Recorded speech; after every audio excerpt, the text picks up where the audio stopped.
would be necessary for those who are uninitiated in this.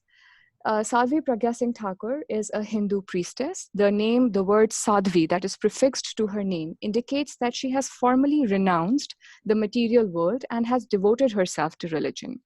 Over the last decade, she has also been embroiled in a political criminal case. And during that time, she says that she was affected by breast cancer. And that is when she came in contact with Dr. SS Rajput, who has been mentioned in this newspaper report, who was her surgeon. Now, the claim that she got cured by Gaumutra, the cow urine, instead of surgery, obviously sent ripples through the medical community, through the public, through the media. And what happened was a mini riot erupted on social media, in news portals, in the comment section. So here is a sample of the public perception of her statement. This is the top comment. I have on purpose deleted and obliterated most commenters' names. I do not want anybody to receive any kind of internet hatred. However, this comment is very, very indicative of what a lot of people think in the current day Indian society. It is the top comment because it received the most upvotes and the minimum or almost no dislikes. So most people agreed with this comment. This person here says that it's fine. Why are people reacting so much? She underwent 3 surgeries, and if she believes it was through Ayurveda or through cow urine, Gaumutra, that she was cured, it is her belief. Why treat her so differently? Let her live her life. We all do the same. We all have our own beliefs.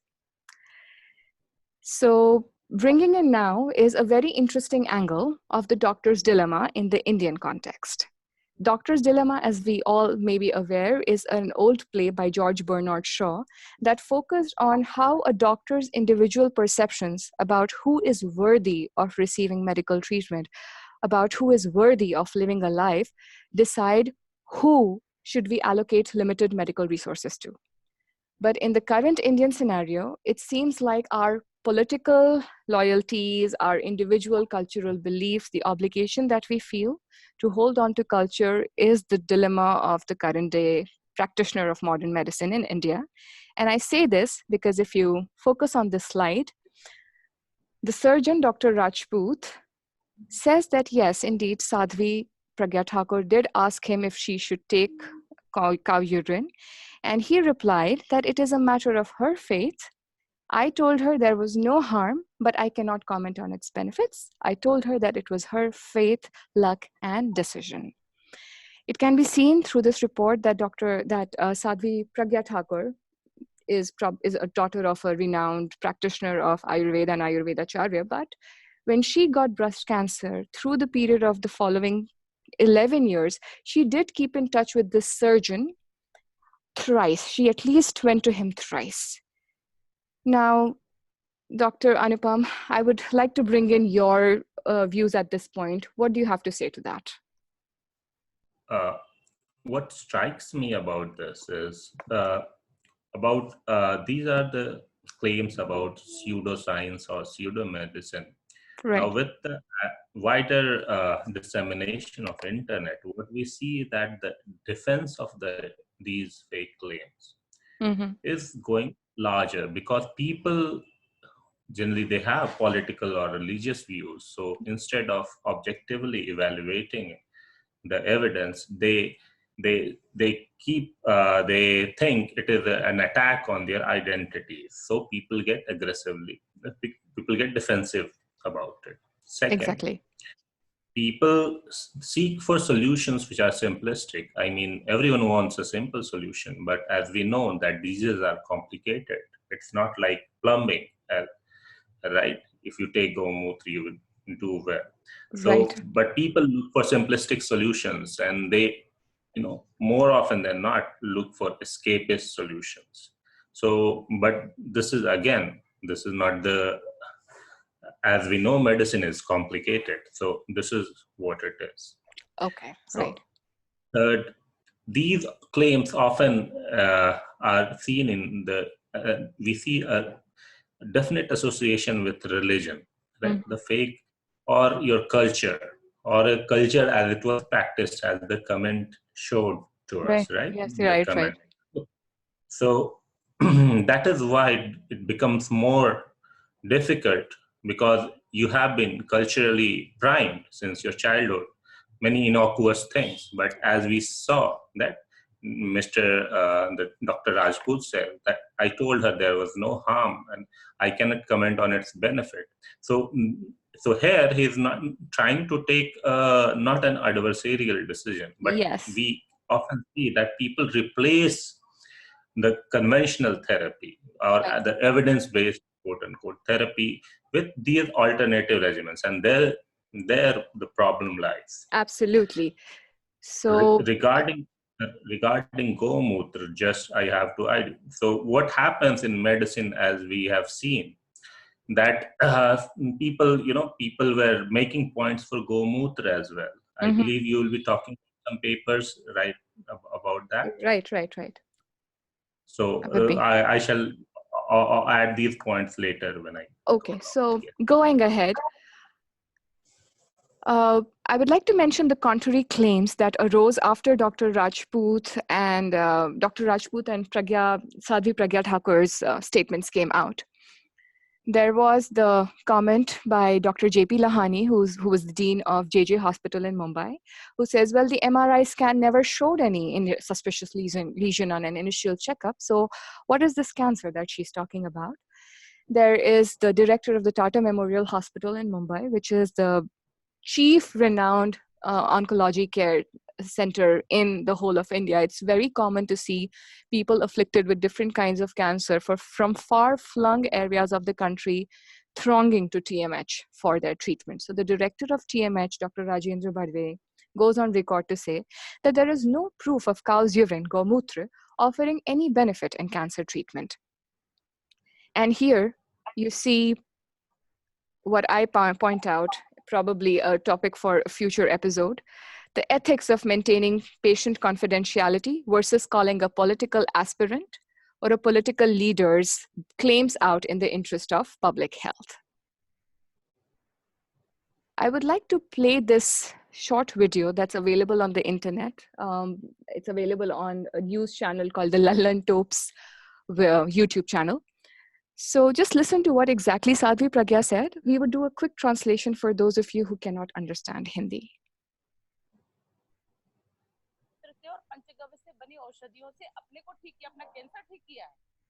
आप कह रही हैं कि गौमूत्र खाने से आपका cancer चला जाए। हाँ, गौमूत्र और पंचगव्य से बनी औषधि। पंचगव्य का अर्थ है गाय, गोघृत, गोदुग्ध और गौमूत्र, गोबर और दही, ऐसे 5 चीजों को मिलाकर के हम गौ पंचगव्य बनाते हैं। अब डॉक्टर लोग कहेंगे कि ये कैसी बातें कर रही हैं। ये मैं प्रत्यक्ष प्रमाण हूं इसका भी।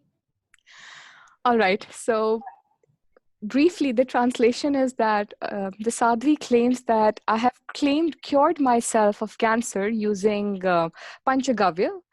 The meaning of panchgavya is it's a mixture of 5 things that are drawn from the cow, which is a bovine animal. So, it's the source of all dairy.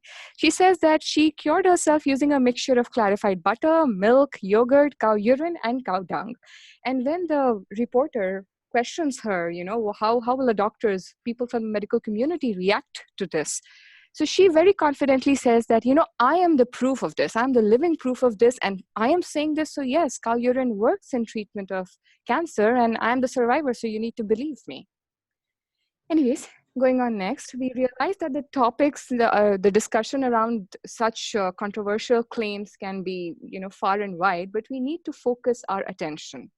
So going back to what we saw from Dr. Rajput's statements and Sadhvi Pragya's statements as well, the key themes that we can see in such issues are, as Dr. Anupam also noticed, faith, it's belief, it's cultural priming, nature, sort of resigning to the body and how nature itself will take course, not really believing that modern medicine can do much about it. Belief in luck. And here are things. It's the concept of I am the living proof, as we just discussed about Sadhvi Pragya's very confident claim of cow urine curing her cancer. And here is the point about your decision. I say I have highlighted your decision because essentially this is what Dr. Rajput said, or at least now he says he said to Pragya Thakur at the time she asked him about the consumption of cow urine during her cancer treatment. So the thing about saying your decision is that it does give the patient a sense that they are making a choice, but in the light of so much misinformation floating around, and in the light of the fact that the doctor hasn't really been able to effectively counter her belief systems, how informed is that decision? And when the decision is not informed enough, is it really a decision enough? Is it really a decision that the patient is making in complete consciousness and in good faith? So these are the key themes that we see emerging from this issue. And it's a very burning issue. Now, some context again would be helpful here. There is a reason why people like Sadhvi Pragya Thakur talk so much about cow urine, why people jump in her defense. And the reason is, again, our ancient cultural beliefs, so much so that there are people working in government medical college's pharmacology department who have written articles on the chemotherapeutic potential of cow urine. I've attached a snapshot of this. Again, I do not want anybody to be individually attacked. This is, of course, publicly available information, but I have deleted kind of obliterated their email IDs. So this is the Journal of Intercultural Ethnopharmacology. And a subsequent line in this journal article claims that cow urine has no known toxicity. It actually says that in print. It provides no citations for it. There is not sufficient explanation of why they think cow urine is not toxic, why they are not ignoring the enteric pathogens that would probably be in there. It is just a blank statement without any substantial proof, without any citation, and without sufficient explanation. At the minimum, an explanation for a plausible biological mechanism has to be there. That is often not given. The same faculty member in the past has also published an article titled Cow Urine Distillate as a Bioenhancer. Please note the name of the journal that has published it. It's the Journal of Ayurveda and Integrative Medicine. I will talk about it in a few slides. Dr. Anupam, what do you want to say about it here, especially in light of this other slide as well, which shows how people in Nigeria also have discussed about the potential of urine therapy in pediatric febrile convulsions. What do you have to say about this? I have a few things to say about it. So how did the evidence-based medicine start? I mean, our 50% of our drugs are from same herbs, same in our allopathy, are from same herbs which other people also employ, or even animal extract, as we know that the insulin was initially derived from. Right. So we evaluate the clinical outcomes. Okay. So, but the other branches of medicine, I mean, they might have intuitive, like for example, for persons writing this review, I mean, there might be some chemicals in the cow urine, which might, we have been cited if some patents are there or some chemicals which might benefit. They extracted from crystallography or something like that. But the point is they have to improve the clinical outcomes. Right. So, but what happens is people just read the initial report, some biomarkers or some chemicals which have been extracted. The key question is, have they improved the clinical outcome? The history of medicine is, full of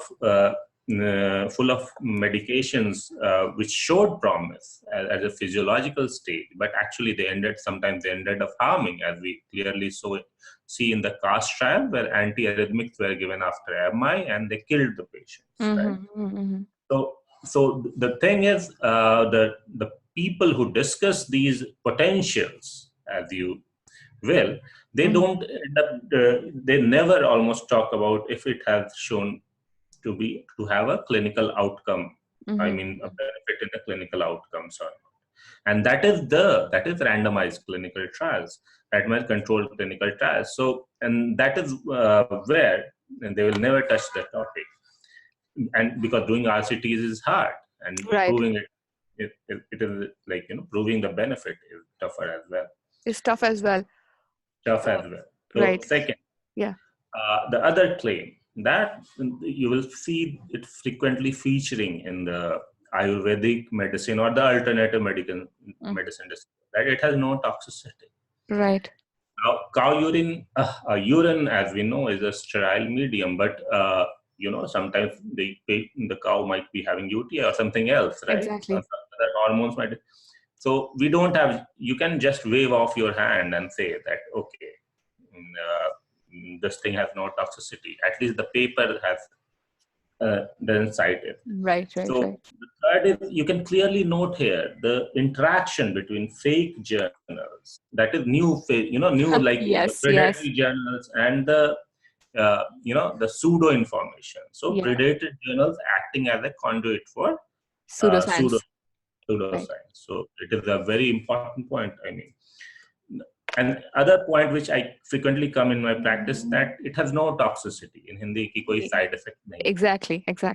Now this is not so. As we see that in many Ayurvedic medicine, what happens is that you have these herbs and they are frequently contaminated with heavy metals. I mean, you see the case in you see like a drug like Muktavati, which is being sold on Amazon, and we all know that reserpine was derived from 1960s in that. And we have abandoned reserpine because it had many side effects like depression, and it has a very strong antihypertensive action. Yes, I've seen many patients in my practice who had bradycardia, depression, taking Muktavati, but people say, but we are told it has no side effects, and it is being sold on Amazon. I mean, I was really astonished. Right. And these are medicines which are, Muktavati is manufactured by probably Patanjali or some big company. Right. Now the other point is the toxicity part. The smaller companies, they trying to, cut their cost, and they don't, distill or purify their product. They have many toxicities. One of my relatives, she was using some bhasm or churn for increasing the breast milk for lactation, and she developed hypothyroidism. I mean, and it was so. So these, my point is, these often these bhasm or churns are mixed with heavy metals, and we see many toxicities in pre-anesthetic checkups. We will have liver injuries, kidney injuries, all that. They are not purified. So this toxicity is the most dangerous bit. Yes. And the final point is the placebo. Okay. Exactly. It is your belief. The thing is, how I approach the patients in my practice is, I tell, okay, this is the medicine which has been shown regarding my medicine. I mark that particular medicine. I tell them that this medicine does work. Please don't change it. Others can have benefit, but it can have side effects, as I have seen, right? So let go of your notion that it doesn't have side effects. This is a very deeply entrenched belief. I have felt that, it's no. Ayurveda and homeopathy have no side effects is a very deeply entrenched belief, and people will defend it no matter what. This is what I have certainly noted. Homeopathy is a different beast compared to Ayurveda. Ayurveda is properly, we use drugs which are active. I mean, it is a good thing that if someone shows that they work in randomized controlled trial, I would be more than happy. After all, we see that artesunate was derived from traditional Chinese medicine approaches, and the researcher has won a Nobel Prize.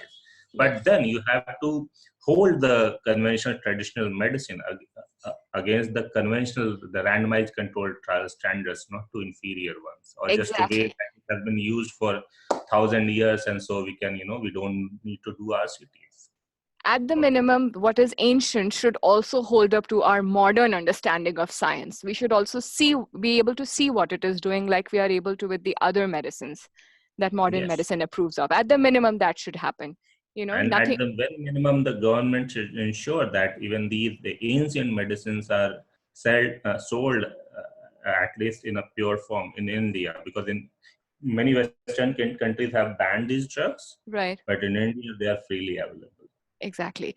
So the other point, as you mentioned about the adulteration with heavy metals, what I have often come across and read is that a lot of these herbal medications are also mixed with steroids to, of course, mixing with steroids will, of course, help people calm down a lot of symptoms. So, again, this is, again, another very dangerous practice that is being carried on. Yeah, there have been analysis, for example, in seizure medication, they used to do phenobarb. They Oh my used to God. add phenobarb, or in Right. asthma, stimulant.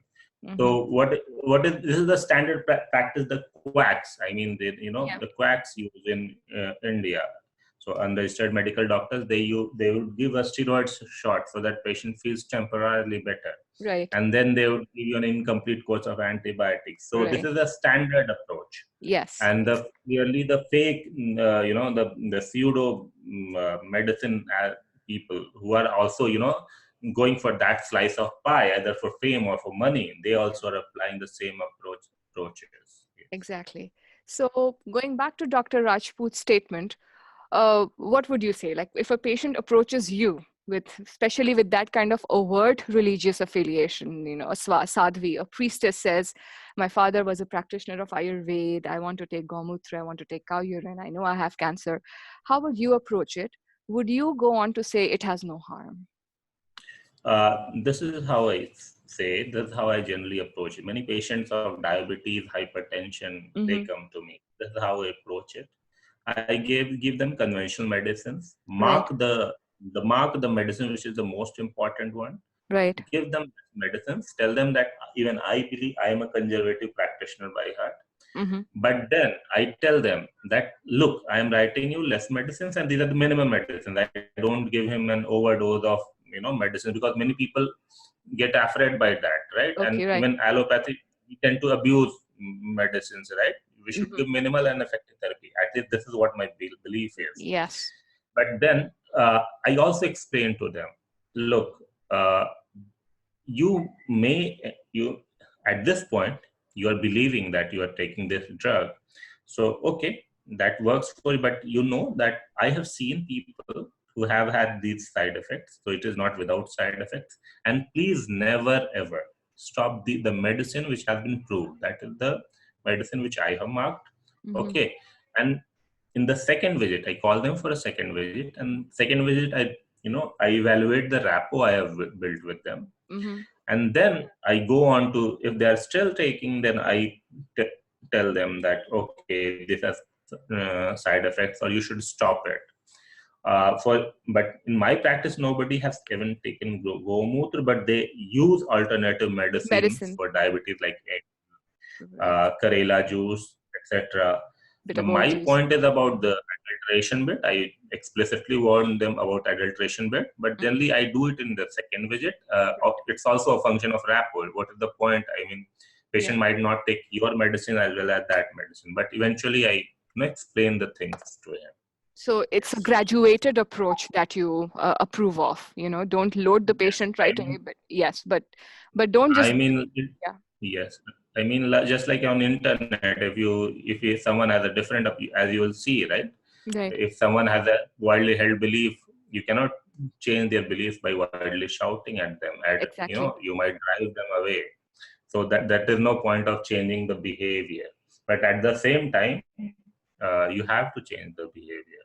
Yes, without being excessively politically correct. Exactly. So again, this is the slide that sums up what we've been discussing, that this tussle of fake news, this whole deluge of fake medical videos is somewhere also a tussle, a fight, and a conflict between modern medicine and traditional belief systems.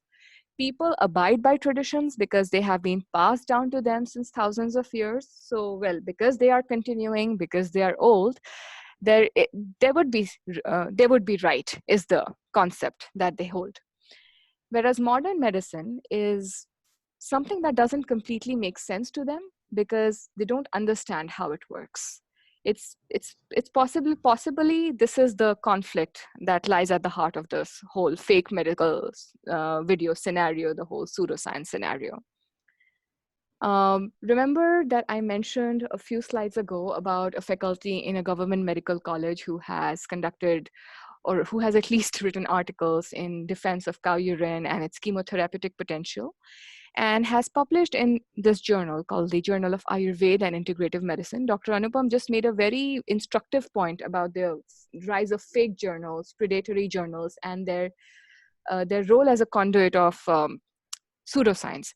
So this journal, at least on their Wikipedia page, claims that it is funded by Government of India's Department of AYUSH, Ayurveda, Yoga, Naturopathy, Unani, and Unani Siddha, and Homeopathy medicine. There is no citation for this, but well, people do refer to Wikipedia, so I have just presented this information. Because we mentioned AYUSH, some more information about it would be in order. Ministry of AYUSH is basically an acronym for A for Ayurveda, Y for Yoga, U for Unani, S for Siddha, and H for Homeopathy. The government of India, as you can see by its emblem here, the famous Sarnath emblem, it has legitimized alternative medicine in a way in India. It is a full-scale ministry now. And much to my surprise, when I was preparing for this presentation, I discovered that it is not limited to any one particular party, political party being in power, any one particular ideology ruling the discourse of the day. This has been going on for quite a long time. It's a conflict that the modern nation state, the burden the modern nation state that India feels, in as far as it thinks of itself as a custodian of the ancient civilization that it has inherited. So this is a conflict not only in the people's minds of, conflict between modern science and traditional beliefs. This is also a conflict that the Union of India faces as regards to its role as a modern day nation state and as a custodian of the ancient civilization that India was. As you can see here, that it was first in March 1995 that the Department of Indian System of Medicine and Homeopathy was set up. In 2003, it was renamed as the Department of AYUSH, and in 2014, it was elevated to the level of a full-scale ministry. So this is essentially reflective of the interdependent relationship that society and government in democratic setups have. Majoritarian democratic governments often respond to the populist demands of the day. These days, at least in India, the focus is on going back to the ancient Indian roots, to Indic roots, to our old civilizational roots, and hence there is this renewed emphasis on AYUSH, Ayurveda, Unani medicine, and the like. And responding to that populist pressure, the government often will put in place policies and mechanisms to respond to that demand, to actually supplicate that demand. And this cycle, this positive feedback mechanism then goes on often in perpetuity. So the society places demands on the government, and by responding to those demands, the government often entrenches even further deeply those old beliefs that often do not hold up to standards of modern science. As an example of this policy, here is a slide, a snapshot of the draft of the new education policy that had been put out in December 2018. The same government has been voted back to power. Education policy probably does not have much role in the popular electorate's decision-making process. However, this slide is again very instructive because at the government level, you see what their priorities or their thought process is. I have highlighted lines that say that we need to focus on different systems of medicine and encourage bridging across systems. It also notes that the country has a pluralistic healthcare legacy. So there is this pressure, the constant pressure that the government feels to, keep these alternative medicines, the systems in vogue. They must not die out. They must always be around is a pressure that government clearly feels and probably also believes it. But again, we want to narrow our focus, and hence the spotlight slide is really helpful. We'll focus today on how the fake medical video scenarios affect HIV and AIDS. HIV and AIDS, when you compare it to tuberculosis, when you compare it to other diseases affecting Indian population, is not that big of an issue because it affects a very small percentage of the entire population. But because the population is so huge that the absolute number of patients affected by HIV and AIDS goes up to 2.1 million, and this number effectively makes India the third largest AIDS population, as the country that houses the third largest AIDS population, HIV AIDS population in the world. I am putting out screen grabs here. Dr. Anupam, your comments will soon be very, very welcome because I am aware that you know of this person who has been mentioned here, Biswaroop, very well. So this is a screen grab of a YouTube video that talks of how AIDS and HIV is a scam. Note my words, this video claims that HIV and AIDS are not diseases, these are scams. The source of this video is said to be a book by one Dr. Biswaroop Roy Chaudhary. The person who's made this video at the very beginning lays out a very, morally high disclaimer that he has not taken any money from Indian Medical Association or FDA to make this video. This is a very key point to note in this video. Because the belief that doctors are scamsters out to fleece patients of their money is so deeply entrenched again in the Indian mind, is so deeply entrenched in society today, that this person, simply by saying that he has not taken any money from anywhere, automatically becomes the go-to person for people who are watching him. He becomes more trustworthy for them rather than a certified medical practitioner. A Google search in doctor in quote unquote, Biswaroop Roy Chaudhary's name will throw up a lot of interesting results. The results should be self-explanatory. This person claims to be a PhD in diabetes reversal. I don't know what that is. Do you know about it, Dr. Anupam? Yes, I mean, these people, I mean, this is pseudoscience. So these basically, they want, there's some, they actually write some kind of diet advices. He also doubles up as a nutritionist. So I agree that some form, if you have a good, if your diet is proper, you can actually reverse some part of the type 2 diabetes, as it is well known in medicine. But this guy, tends to inflate his claims. Right. And he often goes on to say that diabetes doesn't exist, that there's nothing called blood glucose, and there's nothing called AIDS. So he's a... Obviously, and you see, this is the template that these guys follow. Yes. They use one feature of science. They do quote science, so some part of their their emphasis is correct. But then they drive they gain a window into the discourse, scientific discourse, and then they start peddling their own pseudo claims. So it's a mixture of correct scientific information and very fake information. Yeah. So this is what it sells, because it's so this is what you will drop something. You will start with some truth, home truth, and then you will drop a bunch of lies in between, and then some truth. This is what sells. Yes. So it's very difficult to actually pinpoint where these guys are going wrong or where they are lying to the people, and it's also very difficult to I think nab them because of this mixture that they put out in public of correct and incorrect.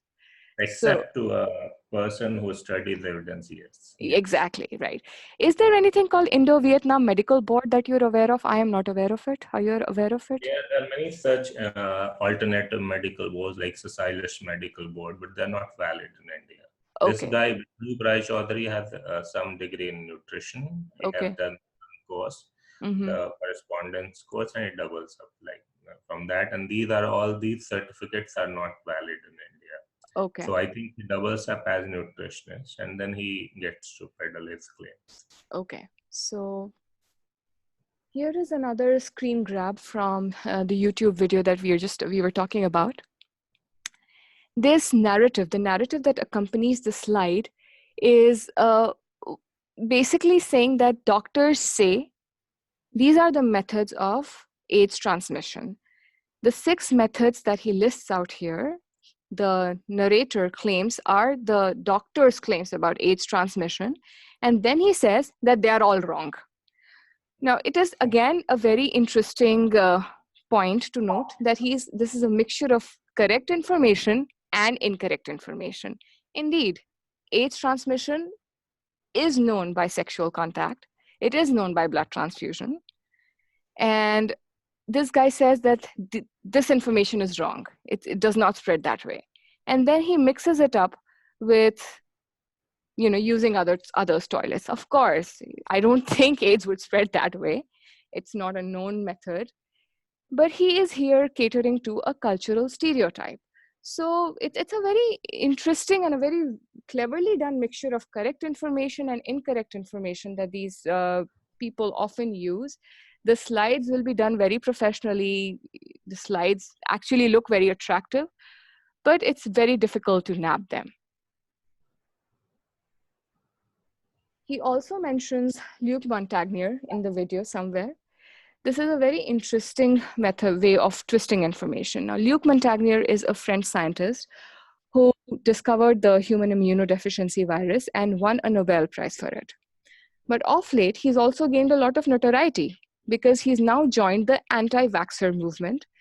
The British Medical Journal, as recently as 2018, noted that a conference in Italy had received a lot of criticism because it allowed such anti-vaxxers to speak. And Luc Montagnier has been noted to be an anti-vaxxer in the British Medical Journal article too. So going back to this YouTube video that we're talking about, by mentioning Luc Montagnier and HIV together, this person certainly gains some credibility because yes, indeed, if you were to do a random Google search and you're not very savvy about reading English or cannot read medical literature very well, then you would think that, of course, this is correct. HIV and Luc Montagnier's names often show up together. And then it's also very likely that you will come across his claims that vaccines don't work and that vaccines cause autism, which is a very, it's a totally discredited theory now. So you would also gain a sense that now this guy is saying no to something that science promotes. It's very easy for the lay person to mix all these bits of information together and believe what the narrator here says, which is that the person who discovered the human immunodeficiency virus now says that, yeah, it was a mistake and it doesn't really exist. So this is such a clever way of doing it that it is very hard to explain to the medically lay people why this is wrong, how this is an absolute lie. And it's very difficult to take these videos down away from the internet either. This stays, the permanence of the internet is there. What do you have to say about this, Dr. Anupam? My observations regarding it is, we often see that the people, apart from the fake pseudoscience journals, other people, there are two kind of people who drive these fake news. One are the experts who are experts in A, but then they double up as experts in Z. Right. So, and I mean, that reminds me also of the journalists, but okay, on social media. So you would see these guys. So Luc Montagnier, okay, so now he's expert in HIV now, but he's now an anti-vaccine camp. Right. So you would see many people like these. I mean, they would give you, so the first thing people should Google is, has he done any work on this? Right. So, and that is the fundamental in a good journal, right? And has been highly cited. Okay.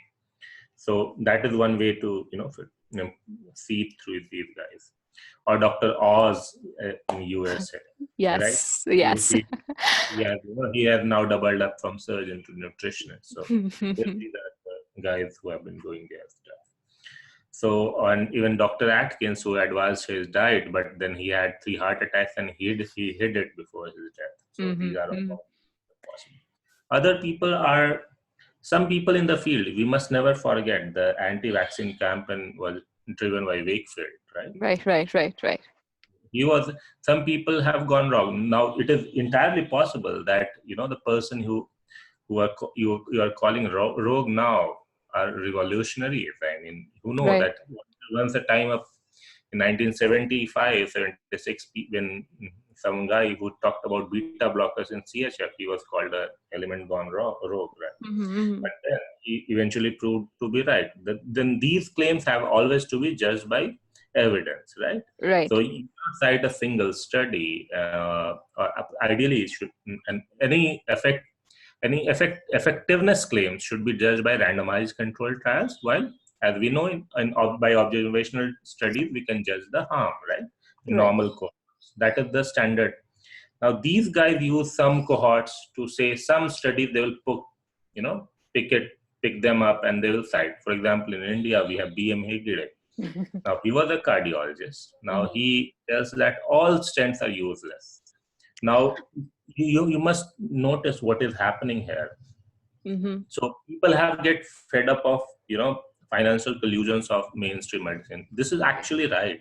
Many doctors tend to overuse medicines. Many doctors overprescribe stuff. Medicine has become very costly.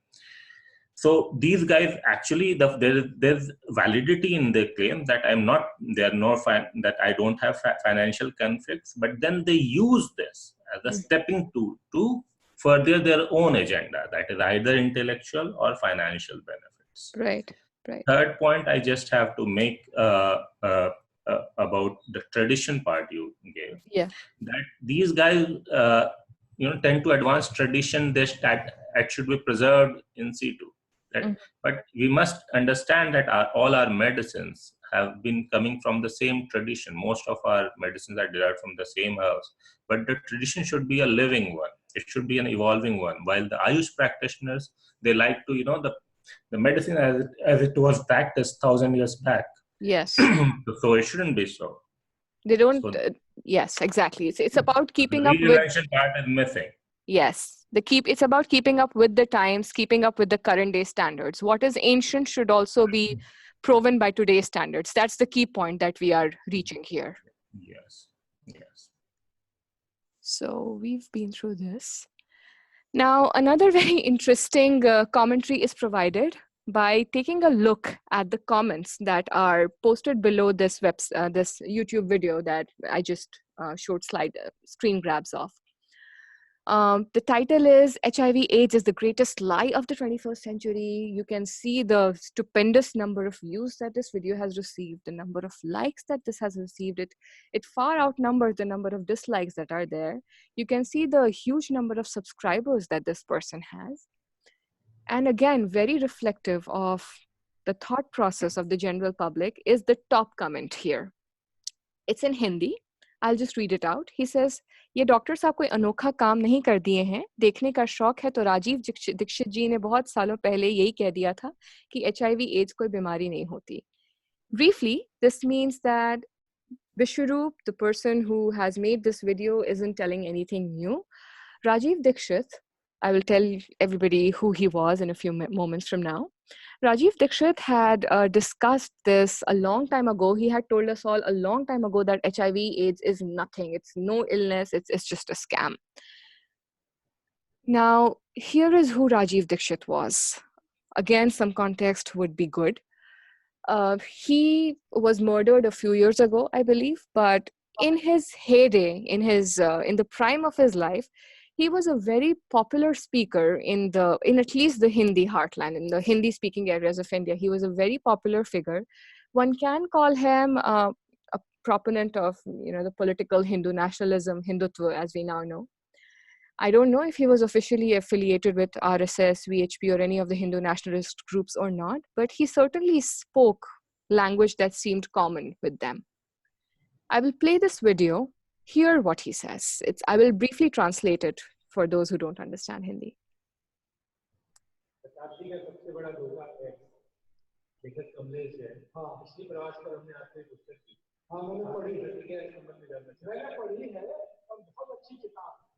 आपको मिले तो आप भी पढ़िए, क्योंकि उसमें उन्होंने इतनी लॉजिकल बातें कही हैं जिनको पढ़कर ऐसा समझ में आता है कि एड्स कोई बीमारी नहीं है. वो खाम का एक हवा खड़ा किया गया है कंडोम स्टेज. और ये पुस्तक पढ़ने के बाद मैं 3 प्रोफेसर से मिल चुका हूँ जो मेडिकल कॉलेज में काम करते हैं. एक तो प्रिंसिपल है भोपाल मेडिकल कॉलेज के, वो बोलते हैं और एक नागपुर मेडिकल कॉलेज के प्रिंसिपल दोनों बोलते हैं कि ये सच में एक धोखा है, ये वास्तव में कोई बीमारी नहीं।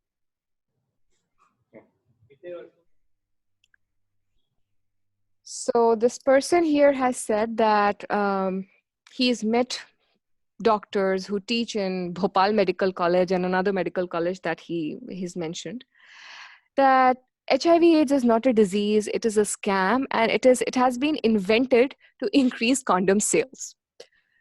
He was a very popular speaker. I am reinstating this point repeatedly because he really commanded a lot of influence among the general masses in northern India, at least.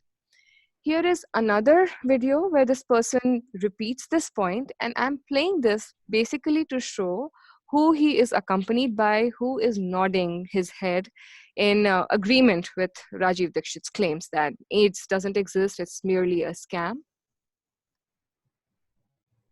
हमारे देश में कुछ विदेशी कंपनियों ने कंडोम का व्यापार शुरू किया है और उस व्यापार में प्रचार होना चाहिए, उसके लिए एड्स का बहाना लिया है और एड्स का बहाना लेकर टीवी पर, अखबारों में, सिनेमा में, पत्रिकाओं में हर जगह वो विज्ञापन दे दे के 21 आ रहे हैं।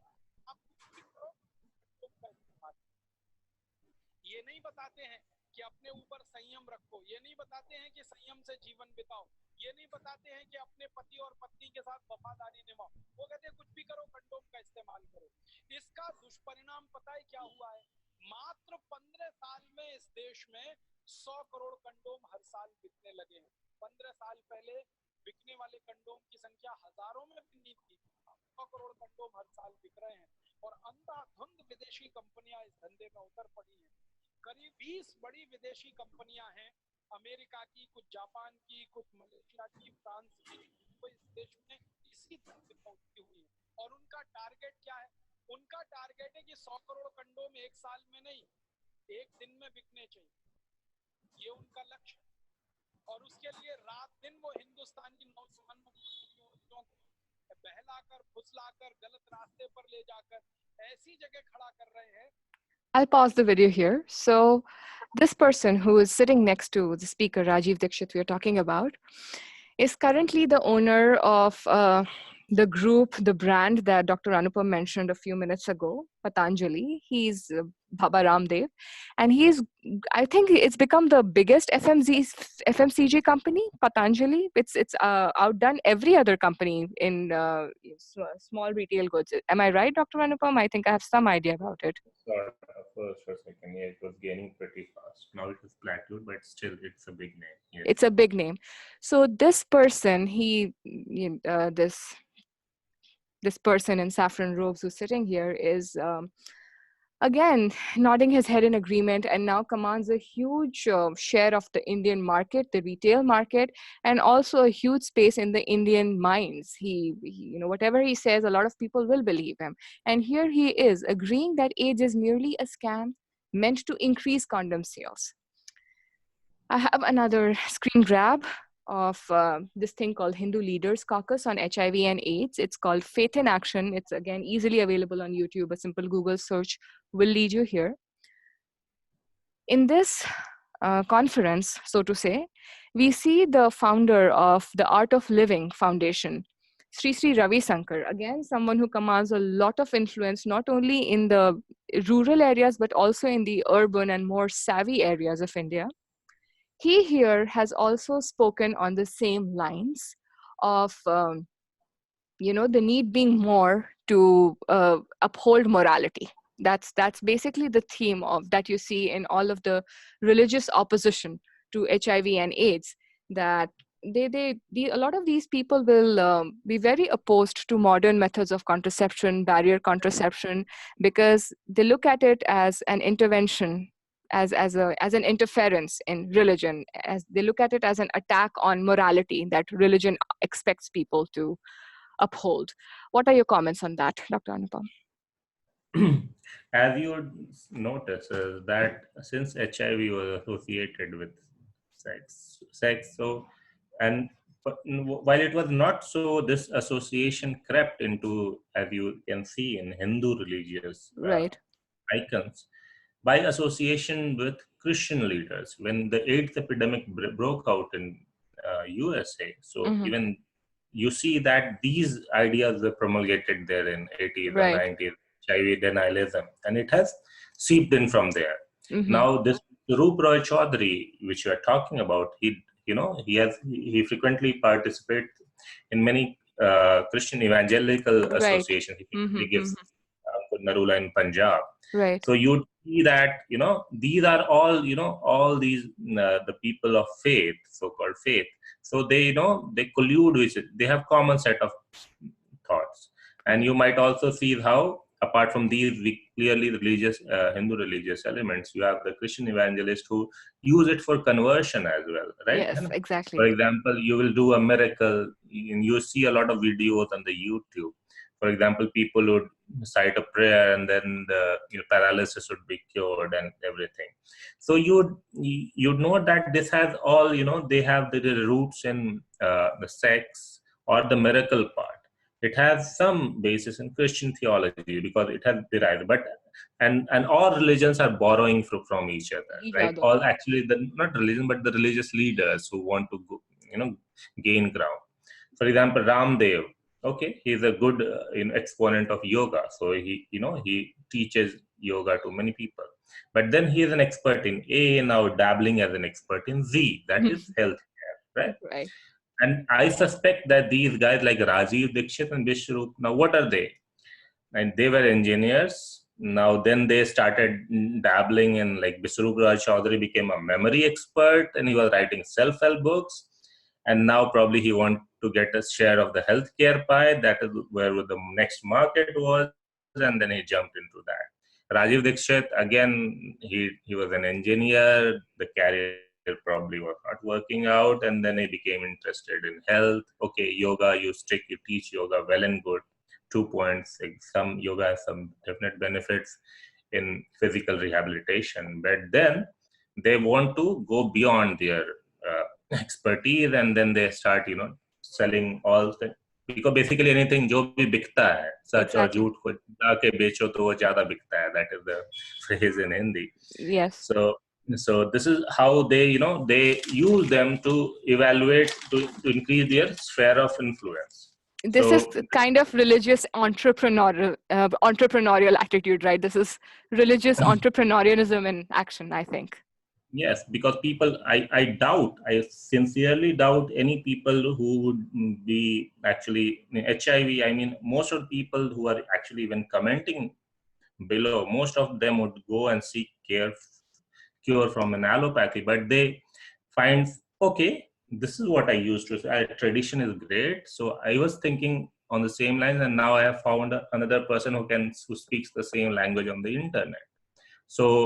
So you see that Rajiv Dikshit and Vishwarup Roy Chaudhary, I mean, they might have different religious ideas, but then they concur on the same goal, and they find followers as well who said, okay, I used to think it that way, but no one said it. So now someone on the internet is saying it and people are liking it. So that is how fake news typically, caters to the prejudice and it becomes viral.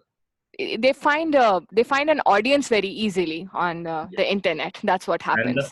And the club grows when people say, okay, there are other people behaving, thinking on these lines as well. I never knew them previously. I thought I was the only loony guy. So, yeah. Okay. So now you now have a loony people's club, and so their opinions must be right. Maybe we are right, and the sane ones, who are the sane ones? I mean, maybe they are the loony ones. So this is the line of thought. Yes. I'd now like to bring in a very nice short documentary that the Daily Opinion had put out in 2016.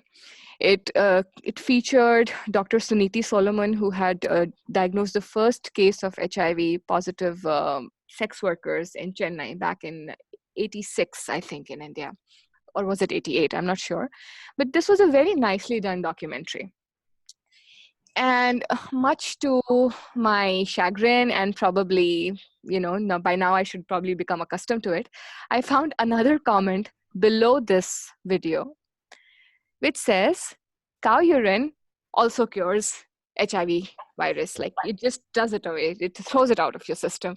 So this panache of ancient India needs to be known to the world if these guys are so confident about it. But essentially what I'm trying to say is that this is a very pervasive sentiment, and it's coming out in the internet very clearly.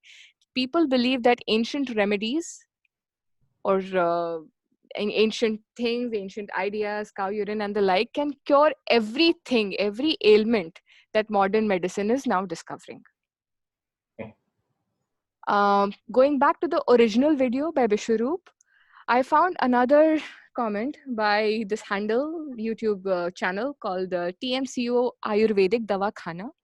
He goes one step ahead of saying, well, not only Vishwaroop Roy Chaudhary and not only Rajiv Dikshit, the Vedas and the Quran Sharif have already proven that AIDS is a scam. It doesn't exist. This is a particularly interesting comment because this handle, Tamko Ayurvedic Dawakhana, puts out a lot of fake videos himself. This handle is run by someone called Talib, I think. And he puts out a lot of pseudoscience videos claiming to cure everything from cataract, diabetes, and also HIV AIDS with this thing called cupping. He has spelled a lot of things wrong in his description, so I've just corrected them.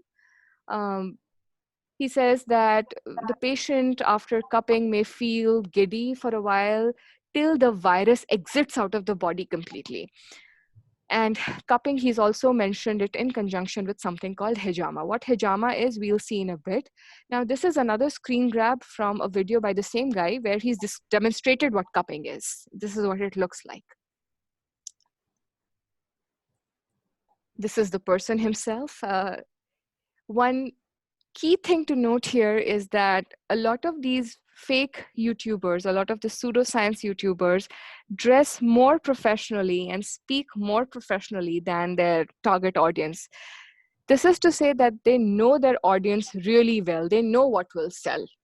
And to increase their acceptability, to put out evidence of their credibility, this person has hung a stethoscope around his neck. You can see there are posters of organ systems behind him, not really relevant to what he's talking about. But most people who would go to a doctor's clinic would see some kind of a human skeleton or, you know, a small model that is relevant to the body, some particular system that the physician specializes in. So these are the posters, these pictures, the stethoscope. These are symbols that an average person, a medically lay person, associates a physician with. And because this YouTuber has those symbols present, he should be trustworthy. This is the overlying theme here. Anyways, going back again, do you have any comments to make here, Dr. Anupam? So this, I mean, again, so this is like, you know, the people, you know, they're saying they're giving therapy for HIV, cancer. As we know that these, sometimes people actually might be misled. So I have seen people who have delayed therapy right for coronary artery disease because they have believed in a fake YouTube video. People are having unstable angina, heart attacks, and yet they're taking chelation therapies. Mm-hmm. Or even as we know that Steve Jobs delayed his therapy of pancreatic cancer because he was seeking alternate therapies. So these guys do, you know, do a lot of harm. As in, sometimes even if the people are taking these therapies as a placebo, okay, that might be, you know, that is still not harming. But people delay therapy, or you know, these therapies assume prominence, and then they can be really harmful. And these guys are, I mean, I think they should be punished. There should be some, if I generally don't approve of, you know, banning the internet, or but right. at least healthcare, they are doing a lot of harm, just like smoking. We have banned smoking in public space. So at the very least, health, there should be some persons, or you know, we should downlike these comments even if we cannot ban them. So YouTube should have some provision so that, okay, the video can be there, but she should be downliked, because then there should be a authenticity or truth score in the comments which they are, because if you Google the YouTube videos, so a lot of them, almost 30 to 40% of them on a topic are about fake news. This is my empirical observation.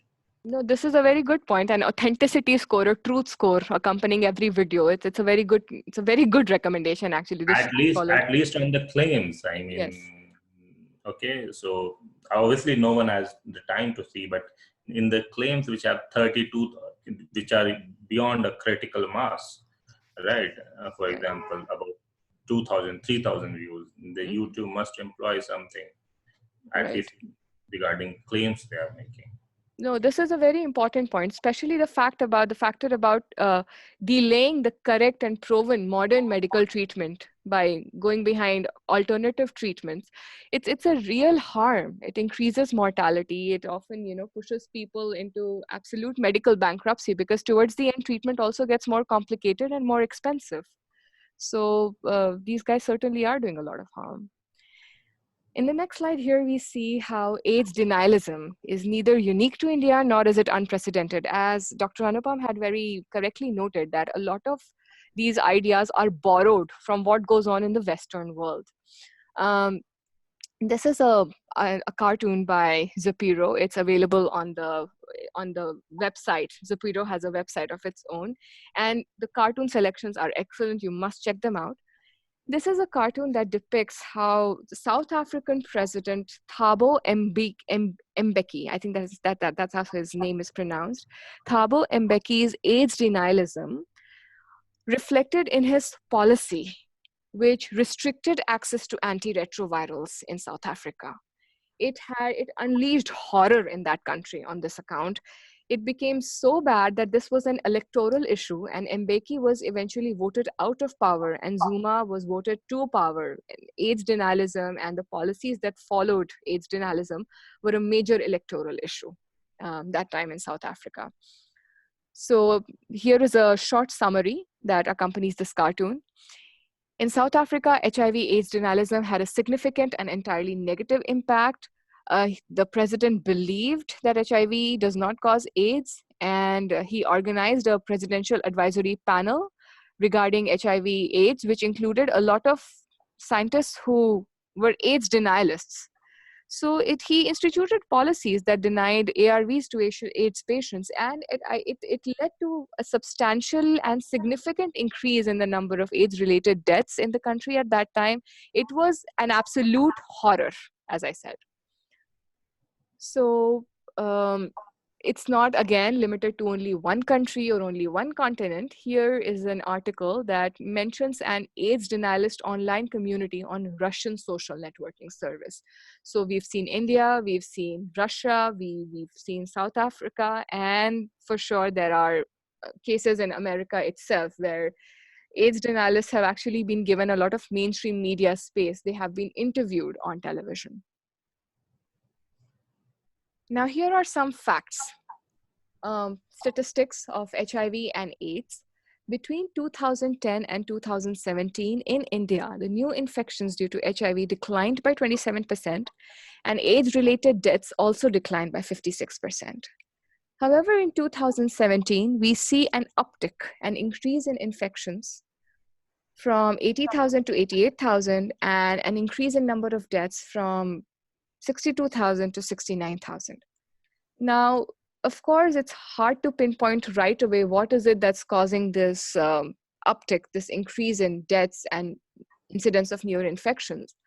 But it is very hard to ignore the role and the devastating role that such fake videos can play in increasing incidence of newer infections and increasing in rates of AIDS-related deaths. It's very hard to ignore the huge role that these videos play, probably, because the scale of spread is so fast and so wide.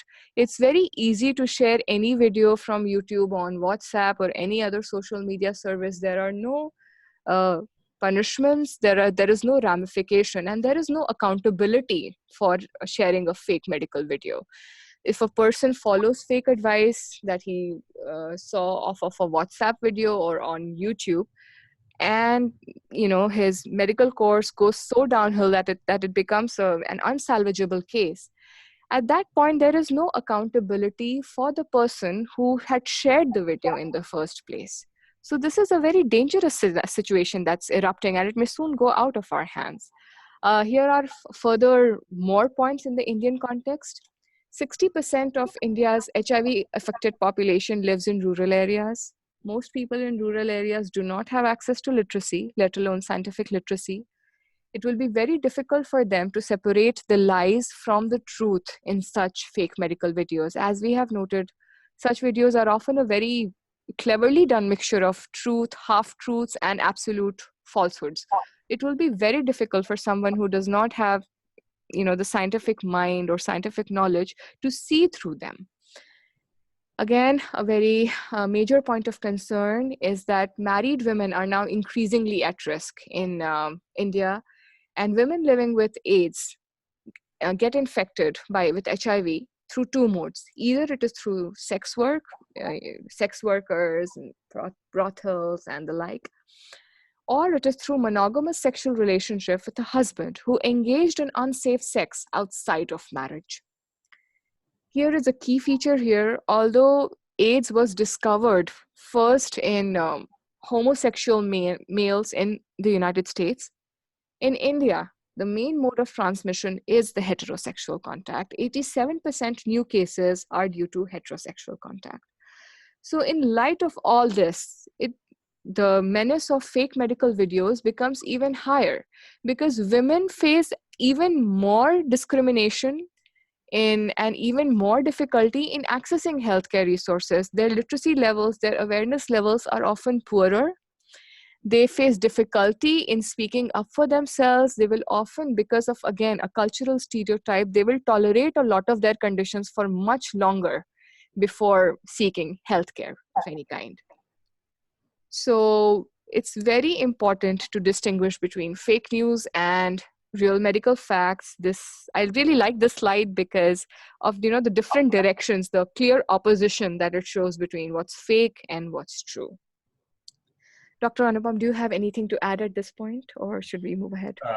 My point of contention is, instead of blaming these peddlers alone, the responsibility of it lies with the the guys of medicine who have gone rogue, because clearly these people are taking arguments from them, and they use their arguments to inflate, to mix them with untruths. Right. I'm not saying that science should be politically correct, right, but science should have a certain level of standard. We don't need more of science; we need better science. The less research should be done, but it should be held to a standard. But with publish or perish culture, what has happened is, you publish a lot, you publish false positive findings as well, then they are picked, and then they are disseminated. So, but then these guys are responsible as well. Right. Second point, despite being proven wrong in a conclusive study, many of these some people who have gone wrong, they go on peddling their beliefs. So that leads me to think that intellectual dishonesty is as worse, or probably worse than. Exactly. It's more dangerous. Dishonesty. Yes. It's more dangerous because they can also cover it up very well. They are that suave, and they are that polished. And they appeal by moral exhibitionism that we are financially honest, like the Surup Roy Chaudhary. Yeah. Right. Exactly. It uses the arguments of the people, false positive findings, or findings which have appeared once in a blue moon, to peddle these theories of their own. So again, here is the feature of accountability, the point about accountability that we discussed. People who have gone rogue, you mentioned Dr. Hegde, we talked about Luc Montagnier. There is no punishment for them, and there is very little one can do to people who go rogue. That's a major problem. Yes. Because we mentioned cupping, here are a few slides talking more about cupping itself. So I will play this video. It's not a very long video. It's about an anesthesiologist, Dr. Anna Kelly, who now practices pain medicine, and she's here favoring cupping, but it is not for HIV/AIDS, it is for pain medicine. I will play it here.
I'll pause the video here.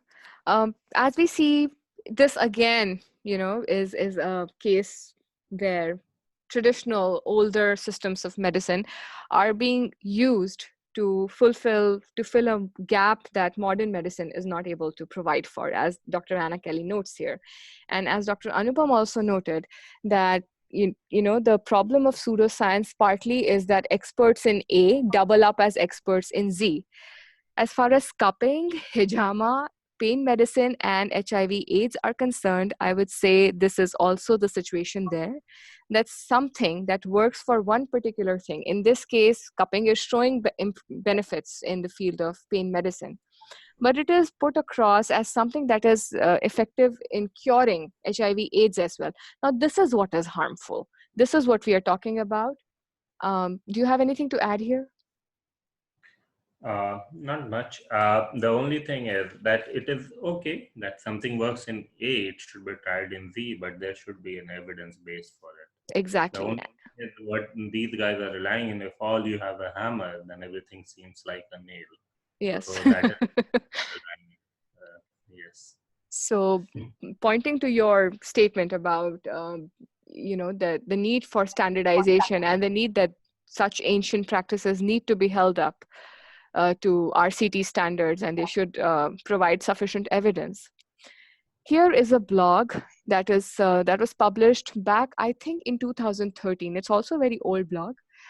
It was published out of Pakistan in, sorry about this. It was published out of Pakistan in a news portal called Tribune. It is very widely read, has a huge following. A lot of people from India also read it.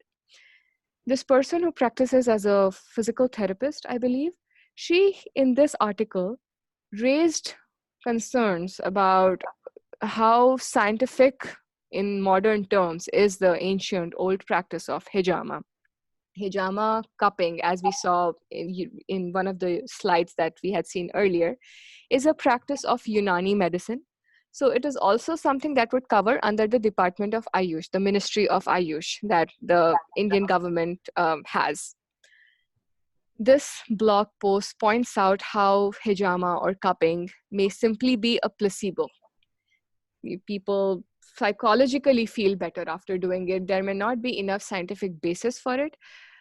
This blog writer also says that because it is so popular and so deeply entrenched in culture, and I am saying that this is not only about Pakistan, India, Pakistan have a huge shared culture, a huge shared history.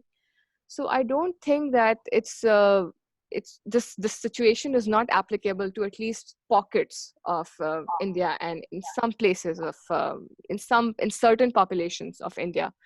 It's very hard to say that this is not applicable to them. I'm sure there are many people within India as well who look up to hijama and cupping, and for them the same factors of it being a placebo would apply. And this blogger here says that it's important to call for more evidence in line with modern science, so hijama can be more acceptable. And as of now, she recognizes that it's used more by the population because it is religiously ordained. It's some kind of a sunnah for a lot of people. Again, a riot erupts in the comments section. She is well, the blog author became a target of a lot of commenters here. There are people saying lab tests have been done on hijama, scientific studies are approved by Quranic miracles, doctors are learning this technique. Now, this particular line about doctors learning this technique, as we just now saw with Dr. Anna Kelly's video, is not completely untrue. Yes, they are learning this technique, alternative practitioners are using it, but they are using it for a particular thing. And it has still not become completely standardized. Pain medicine continues to remain an area of active research. A lot of newer therapies are being investigated. And in this process of investigation, people are turning back to certain older folk remedies too. But it is very wrong to say that cupping is, or hijama is the, panache or cure for everything. Here is another comment on the same lines that revelation is above reason. Basically, people will not tolerate anything that goes against a belief that they hold sacred, which is why it is so difficult to rationalize. A religious debate erupted. And yes, I do believe that a lot of comments that are made on social media are reflective of the larger thought process in the masses. So, of course, there are good Samaritans who would speak for science here as well, as this particular commenter notes, that one has to separate out religious affiliations with scientific ones. And one has to understand that at the time when these techniques of hijama, older ancient medical practices, at the time that they were prevalent, this was the only tool that was available to humans. And there is no reason why we should not rely on modern science now. We now have better things available. To quote from the famous Harvard epidemiologist Nancy Krieger's book, human technology in the ancient times was at the human scale. It was at the eye level. We could not look what is going on inside the body. We could not see what's going on inside the body. We did not have modern imaging available. We could not measure things in body serum and fluids and blood like we now can. So it's a huge fallacy to equate older methods with modern medicine because of this huge leap that modern medicine has made. So possible solutions here we have. This is, for those who may not know, a very popular cartoon character popular among India's children. He's a homegrown intelligent detective called Chacha Chaudhary. So I guess in the Indian context, an Indian solution would probably come from someone like Chacha Chaudhary himself. We note here that a major solution for this is the interaction between community members, medical fraternity, and policy. Dr. Anupam, would you like to say something here? My thought process, like along those lines, I mean, people who trust the fake news, they are looking for, as I told you, that every hammer seems like for a person with hammer, everything seems like a nail. Right. For a person who are peddling these fake news, these hammer have a religious sanction. That is the hammer from Thor to bludgeon all the ills. Right. So this is how they project it as. So right. That is what tradition. This is the way I communicate with people, and I would like to communicate. The thing is, okay, I don't disrespect tradition. I look for tradition. I get inspired by tradition. I also would like to, look for herbs which have been written in past scriptures, and then I would use them. For example, artesunate, which was built from traditional Chinese medicine only. So to look for better therapy, or to refine it, crystallize it. But that tradition is not a dead one. I would not buy a fossilized tradition. I would buy a living tradition. And that is my idea of a religion and tradition to shape up the medicine. Second, my advice to the people at large and to the peddlers, people who peddle fake news, is that you can have a scientific conversation with the rest of people. Don't get paranoid about it. The point is, the way to have this conversation is science, and that is experiments. If you are making a comment about effectiveness of a therapy, then you will have to prove it in randomized controlled clinical trials. Otherwise, there can be no common consensus. Third is, when you are saying that something works, then I accept it. It might work, right? There might be logic in what people 1,000 years back might be doing. There might be actually, they might work, as we saw that cupping works in pain therapy. Right. So you're perfectly open. But then if you are showing it you cannot cite a random journal in Pubmed. Show it in randomized controlled clinical trials. If they work, perfectly acceptable. But our mind is open. You give us a therapy. People are willing to try it all times. People have tried even ceftriaxone in cancer, right? You can see the RCTs. The scientists are open, but then you need to have, to let go of your paranoid approach. Right. And the community should also be explained the same, that the logic is to be separated from experiments. That is the standards by which the modern medicine is judged, right? And the government should also be explained that when you change a policy, so that can hurt a lot of people downstream if without evidence. Exactly. Or it might, snatch, there is an opportunity cost to it. It might snatch the resources which might be going towards the places where you should go. Prove things which work. No, I think what people by and large need to understand, that a lot of science is based on reproducibility of results, as you say, that is at the core of it. So something works in someone, okay, maybe it did, but that should be reproducible in a lot of other people for it to be evidence enough. That is the basis of modern medicine. Secondly, we should have some kind of understanding of why this is working. We may say, okay, we don't know, that is an acceptable thing, but we should at least be able to look for reasons. And just because I am saying so, hence it works, should not be the approach that should be acceptable to anybody. That is what lies at the heart of this discussion. Here people invoke the God sanction. Yes, exactly. The revelation. It's from 1,000 years ago. So that is why where n is equal to prejudice of n is equal to 1 is is supported by a larger religious or traditional facts. Yes.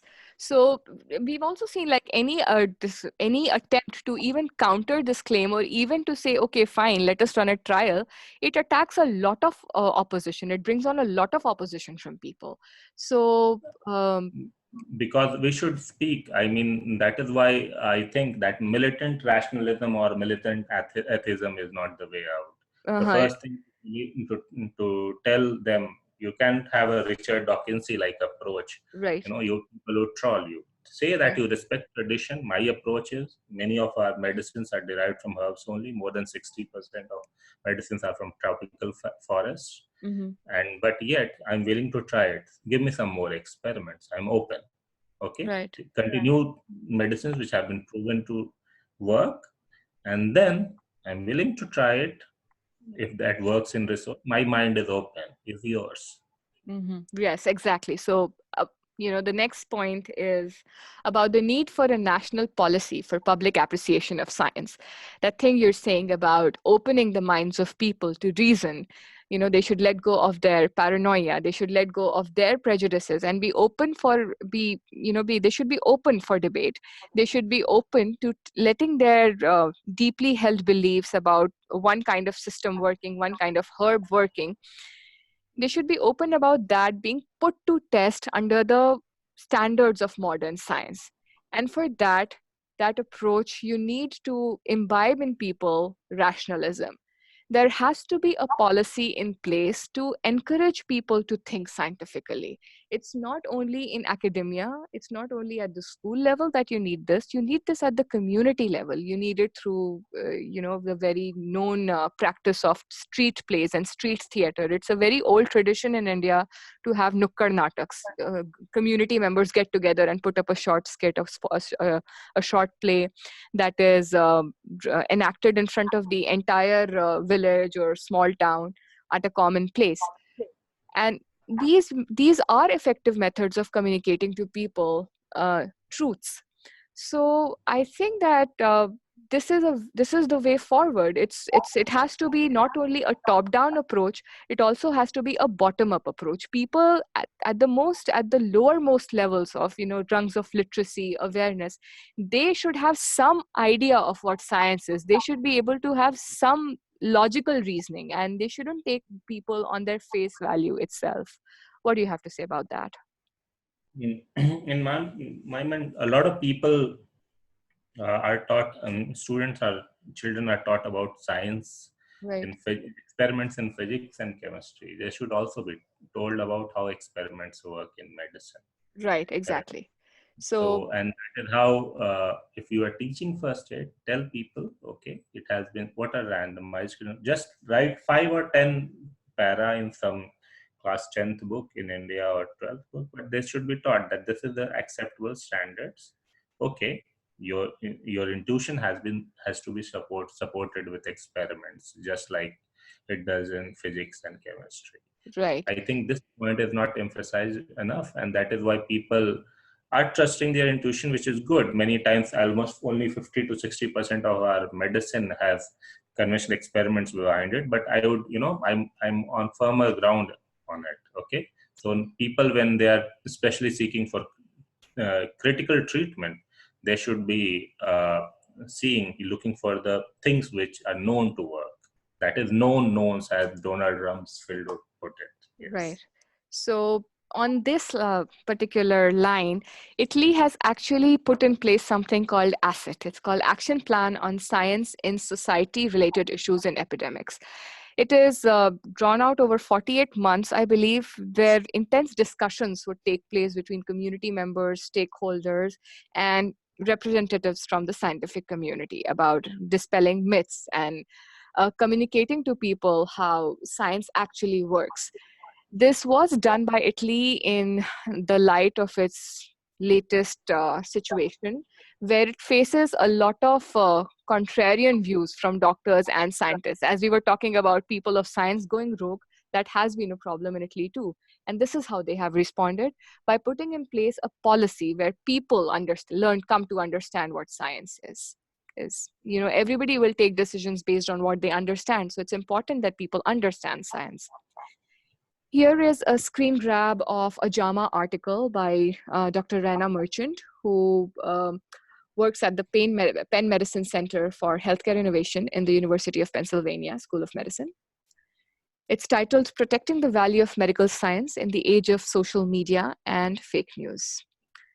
Very clearly here, she notes how cancer patients who you rely on complementary medicine will often refuse evidence-based medicine, evidence-based therapies, and have higher mortality. So although it's a very nice way to put it, call it complementary, it is not really complementing modern medicine. It often becomes an either-or situation. It becomes a choice that a lot of people are making between traditional beliefs and between modern medicine. And it is having huge detrimental effects on them, as Dr. Anupam also noted, that people miss the optimum window of treatment. When modern medicine can help them, they are dabbling in alternative therapies, and by the time they actually seek help of a modern medicine practitioner, it's too late for anybody to do anything. The situation becomes unsalvageable. Here, Dr. Merchant notes that it's up to the scientific community now that they must not, that they need to actively defend challenges. They actively need to defend their work against challenges that come up to the validity and interpretation of their research. They need to be proactive to ensure that unsubstantiated messages do not compete with the correct message. She understands that being rude to people in social media debates, online, Twitter, it can decrease a lot of trust in scientific community, in scientific enterprise. But she's very correct in noting that the alternatives seem worse. You have to oppose them. You have to call false claims out. Yes, you do not have to be absolutely militant right away, as Anupam also noted. It's probably also a better way. A gradual approach is probably better because it fits well with, the cultural framework that people are aware of already, that they're familiar with. But falsehoods have to be countered, and they have to be logically countered. Otherwise, this will become a problem that will become just impossible to handle. And a final solution that I offer on a more smaller level that doctors can probably take up is to establish a database like Snopes. Snopes is a fact-finding website. It often is referred to when people are confused by fake news, which dominates the scene today. So a medical Snopes is in order. Doctors' WhatsApp groups can be created to dispel myths. You can create a readily available database of social media compliant messages that can be forwarded immediately in response to a fake medicine video that is being circulated. And I do feel that while punishing fake pseudoscience spreaders, fake YouTubers of the kind that we saw is one way, I also feel that these people have cracked the code of attracting an audience. They certainly know how to attract an audience. A lot of them are good speakers. They do appeal to the masses. I think it is important to engage these people in debate. It's important to bring them on your side and use their target audience network, which is already available, in order to spread the correct message. That is, those are the 3 steps that I think can be done immediately, and work on them can start rather quickly. What do you have to say, Dr. Anupam? Yes, the conversation is the key. Let's start with conversation. Use the tools of logic, the experiments, and tell them this that we are not, pitching a particular branch of medicine, allopathy, but we are pitching for science. Right. If because this is every fake news peddler also, swears by science that, okay, we believe in science, because you are mixing it truth. But tell them that this is the experiments. Many therapies don't work in allopathy, and we reject them. So they should be willing to reject their own prejudices as well. Right. We certainly revisit guidelines. We revisit recommendations. We do that. We keep in fact, sometimes that is used against you, right? That, yeah. Okay, you go back in every time. So the beauty of scientific process that is used against you, but then they tell you, okay, we are learning. Why don't you prove with this standard of care? Why don't you prove the current, prove your therapy, or tell the practitioners to show it rather than n is equal to 1 experiments. Exactly. So that brings us to the end of the first episode of this discussion series. Please let us know what you think of this. This was a very wonderful discussion, Dr. Anupam. Thank you so much for putting in the time this morning. I ruined your Sunday morning, I think. Yeah, thank you as well. Yeah, it was fun talking to you. All right, everybody. Take care. Bye-bye. And I'm ending this meeting now. Bye-bye.